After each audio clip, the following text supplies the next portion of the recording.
जय श्री राम। तुलसीदास जी आगे कथा में कहते हैं कि माता सती प्रभु से कहती हैं कि हे प्रभु, मेरे पिता के घर बहुत बड़ा उत्सव है, यदि आपकी आज्ञा हो तो कृपा धाम मैं आदर सहित उससे देखने जाऊं। शिव जी ने कहा, तुमने बात तो अच्छी कही, यह मेरे मन को भी पसंद आई, पर उन्होंने न्योता नहीं भेजा, यह अनुचित है। दक्ष ने अपनी सब लड़कियों को बुलाया है, किंतु हमारे वैर के कारण उन्होंने तुमको भुला दिया है। एक बार ब्रह्मा की सभा में हमसे अप्रसन्न हो गए थे, उसी से वे अब भी हमारा अपमान करते हैं। हे भवानी, जो तुम बिना बुलाए जाओगी तो न सील स्नेह ही रहेगा और न ही मान मर्यादा रहेगी।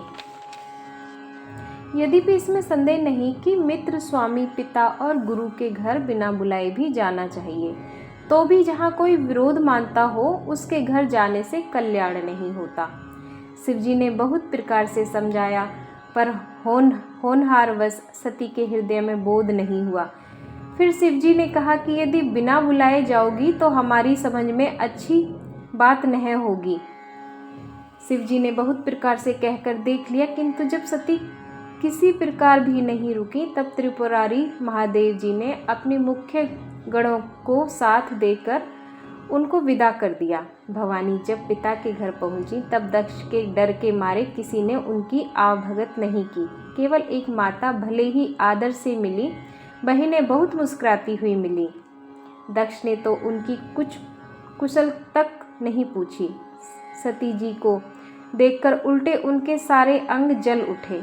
तब सती ने जाकर यज्ञ देखा तो वहाँ कहीं शिवजी का भाग दिखाई नहीं दिया। तब शिवजी ने जो कहा था वह उनकी समझ में आया। स्वामी का अपमान समझकर सती का हृदय जल उठा। पिछला दुख उन्हें हृदय में उतना नहीं व्यापा था जितना महान दुख इस समय पति अपमान के कारण हुआ। यद्यपि जगत में अनेक प्रकार के दारुण दुख हैं, तथापि जाति अपमान सबसे बढ़कर कठिन है। यह समझकर सती जी को बड़ा क्रोध हुआ। माता ने उन्हें बहुत प्रकार से समझाया बुझाया, परंतु उनसे शिवजी का अपमान नहीं सहा गया। इससे उनके हृदय में कुछ भी प्रबोध नहीं हुआ। तब वे सारी सभा को हठपूर्वक डांटकर क्रोध भरे वचन बोली, हे सभासदों और समुनीश्वरों, सुनो। जिन लोगों ने यहाँ शिवजी की निंदा की या सुनी है, उन सबको उसका फल तुरंत ही मिलेगा, और मेरे पिता दक्ष भी भली भांति पछताएंगे। जहाँ संत शिवजी और लक्ष्मीपति विष्णु भगवान की निंदा सुनी जाए, वहाँ ऐसी मर्यादा है कि यदि अपना वश चले तो उस निंदा करने वाले की जीभ काट ले, और नहीं तो कान मूंदकर वहाँ से भाग जाए। त्रिपुर दैत्यों को मारने वाले भगवान महेश्वर संपूर्ण जगत की आत्मा है। वे जगत पिता और सबका हित करने वाले हैं। मेरा मंद बुद्धि पिता उनकी निंदा करता है, और मेरा यह शरीर दक्ष ही के वीर्य से उत्पन्न है। इसलिए चंद्रमा को ललाट पर धारण करने वाले वृषकेतु शिवजी को हृदय में धारण करके मैं इस शरीर को तुरंत ही त्याग दूंगी।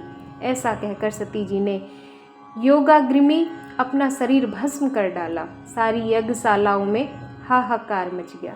जय भवानी। सती मरन सुन शंभुगन लगे करन मख खीस, यज्ञ विवधंस विलोकि भृगु रक्षा कीन मुनीस। सती का मरण सुनकर शिवजी के गण यज्ञ विध्वंस करने लगे। यज्ञ विध्वंस होते देखकर मुनीश्वर भृगु जी ने उसकी रक्षा की। ये सब समाचार शिवजी को मिले, तब उन्होंने क्रोध करके वीरभद्र को भेजा। उन्होंने कहा, जाकर यज्ञ विध्वंस कर डाला और सब देवताओं को यथोचित फल दंड दिया। दक्ष की जगत प्रसिद्धि वही गति हुई जो शिवद्रोही की हुआ करती है। यह इतिहास सारा संसार जानता है, इसलिए तुलसीदास जी कहते हैं कि मैंने इसे संक्षेप में वर्णन किया है। सती ने मरते समय भगवान हरि से यह वर मांगा कि मेरा जन्म जन्म से शिवजी के चरणों में अनुराग रहे। इसी कारण उन्होंने हिमाचल के घर जाकर पार्वती के शरीर से जन्म लिया। जब से उमा जी हिमाचल के घर जन्मी, तब से वहाँ सारी सिद्धियाँ और संपत्तियाँ छा गई। मुनियों ने जहाँ तहाँ सुंदर आश्रम बना लिए और हिमाचल ने उनको उचित स्थान दिया। सदा सुमन फल सहित सब द्रुम नव नाना जाति, प्रगति सुंदर सेल पर मनिया कर बहु भांति। उस सुंदर पर्वत पर बहुत प्रकार के सब नए नए वृक्ष सदा पुष्प फल युक्त हो गए और वहाँ बहुत तरह की मड़ियों की खानें प्रकट हो गईं। सारी नदियों में पवित्र जल बहता है और पक्षी पशु भ्रमर सभी सुखी रहते हैं। सब जीवों ने अपना स्वाभाविक वैर छोड़ दिया और पर्वत पर सभी परस्पर प्रेम करते हैं। पार्वती जी के घर आ जाने से पर्वत ऐसा शोभायमान हो रहा है जैसा राम भक्ति को पाकर भक्त शोभायमान होते हैं। उस पर्वतराज के घर नित्य नए नए मंगलों उत्सव होते हैं जिसका ब्रह्मादि यश गाते हैं। जब नारद जी ने ये सब समाचार सुने तो वे कौतूहली से हिमाचल के घर पधारे। पर्वतराज ने उनका बड़ा आदर किया और चरण धोकर उनको उत्तम आसन दिया। फिर अपने स्त्री सहित मुनि के चरणों में सिर नवाया और उनके चरणों को सारे घर में छिड़काया। हिमाचल ने अपने सौभाग्य का बहुत बखान किया और पुत्री को बुलाकर मुनि के चरणों पर डाल दिया। त्रिकालज्ञ सर्वज्ञ तुम गति सर्वत्र तुम्हारी, कहु सुता के दोष गुण मुनिवर हृदय विचारी। और कहा, हे मुनिवर, आप त्रिकाल यज्ञ और सर्वज्ञ हैं, आपकी सर्वत्र पहुँच है, अतः आप हृदय में विचार कर कन्या के दोष गुण कहिए। नारद मुनि ने हंसकर रहस्य युक्त कोमल वाणी से कहा, तुम्हारी कन्या सब गुणों की खान है। यह स्वभाव से ही सुंदर, सुशील और समझदार है। उमा, अंबिका और भवानी इसके नाम है। कन्या सब सुलक्षणों से संपन्न है। यह अपने पति को सदा प्यारी होगी, इसका सुहाग सदा अचल रहेगा और इसके माता पिता यश पावेंगे। यह सारे जगत में पूज्य होंगी और इसकी सेवा करने से कुछ भी दुर्लभ न होगा। संसार में स्त्रियां इसका नाम स्मरण करके पति व्रत रूपी तलवार की धार पर चढ़ जाएंगी। हे पर्वतराज, तुम्हारी कन्या सुलक्षणी है। अब इसमें जो दो चार अवगुण है उन्हें भी सुन लो। गुणहीन, मानहीन, माता पिता विहीन, उदासीन, संशयहीन, लापरवाह, जोगी, जटिल, अकाम, मन नगन, अमंगल बेस, अस स्वामी यही कहा मिलही, परिहस्त असिरेख, सियावर राम जय जय राम। योगी, जटाधारी, निष्काम हृदय, नंगा और अमंगल वेश वाला ऐसा पति इसको मिलेगा। इसके हाथ में ऐसी ही रेखा पड़ी है। नारद मुनि की वाणी सुनकर और उसको हृदय में सत्य जानकर पति पत्नी हिमवान और मैना को दुख हुआ और पार्वती जी प्रसन्न हुई। नारद जी ने भी इस रहस्य को नहीं जाना, क्योंकि सबकी बाहरी दशा एक सी होने पर भी भीतरी समझ भिन्न भिन्न थी। सारी सखियां पार्वती, पर्वतराज, हिमवान और मैना सभी के शरीर पुलकित थे और सभी के नेत्रों में जल भरा था। देव ऋषि के वचन असत्य नहीं हो सकते, यह विचार कर पार्वती ने उन वचनों को हृदय में धारण कर लिया। उन्होंने शिवजी के चरण कमलों में स्नेह उत्पन्न हो आया, परंतु मन में यह संदेह हुआ कि उनका मिलना कठिन है। अवसर ठीक न जानकर उमा ने अपने प्रेम को छिपा लिया और फिर वे सखी की गोद में जाकर बैठ गई। देव ऋषि वाणी झूठी न होगी, यह विचार कर हिमवान, मैना और सारी चतुर सखियां चिंता करने लगी। फिर हृदय में धीरज धरकर पर्वतराज ने कहा, हे नाथ, कहिए अब क्या उपाय किया जाए। मुनीश्वर ने कहा, हे हिमवान, सुनो।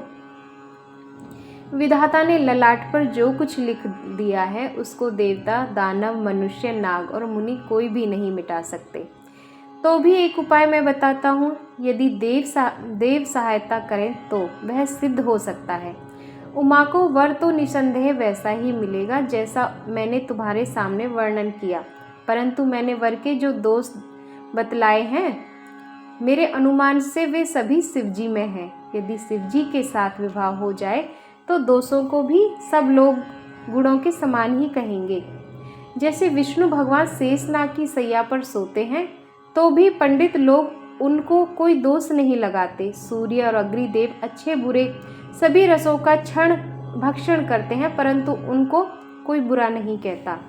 गंगा जी में शुभ और अशुभ सभी जल बहता है, पर कोई उन्हें अपवित्र नहीं कहता। सूर्य, अग्नि और गंगा जी की भांति समर्थकों को कुछ दोष नहीं लगता। यदि मूर्ख मनुष्य ज्ञान के अभिमान से इस प्रकार होड़ करते हैं तो वे कल्प भर के लिए नरक में पड़ते हैं। भला कहीं जीव भी ईश्वर के समान हो सकता है? गंगा जल से भी बनाई हुई मदिरा को जानकर संत लोग कभी उसका पान नहीं करते, पर वही गंगा जी में मिल जाने पर जैसे पवित्र हो जाती है। ईश्वर और जीव में भी वैसे ही भेद है। शिव जी सहज ही समर्थ हैं, क्योंकि वो भगवान है, इसलिए इस विवाह में सब प्रकार का कल्याण ही है। परंतु महादेव जी की आराधना बड़ी कठिन है, फिर भी कलेश करने से तप करने से वे बहुत जल्द संतुष्ट हो जाते हैं। यदि तुम्हारी कन्या तप करे तो त्रिपुरारी महादेव जी होनहार को मिटा सकते हैं। यदि पर संसार में वर अनेक हैं, पर इसके लिए शिव जी को छोड़कर दूसरा वर नहीं है। शिव जी वर देने वाले, शरणागत के दुखों को नाश करने वाले, कृपा के समुद्र और सेवकों के मन को प्रसन्न करने वाले हैं। शिव जी की आराधना किए बिना करोड़ों योग और जप करने पर भी मनवांछित फल नहीं मिलता। जय श्री राम।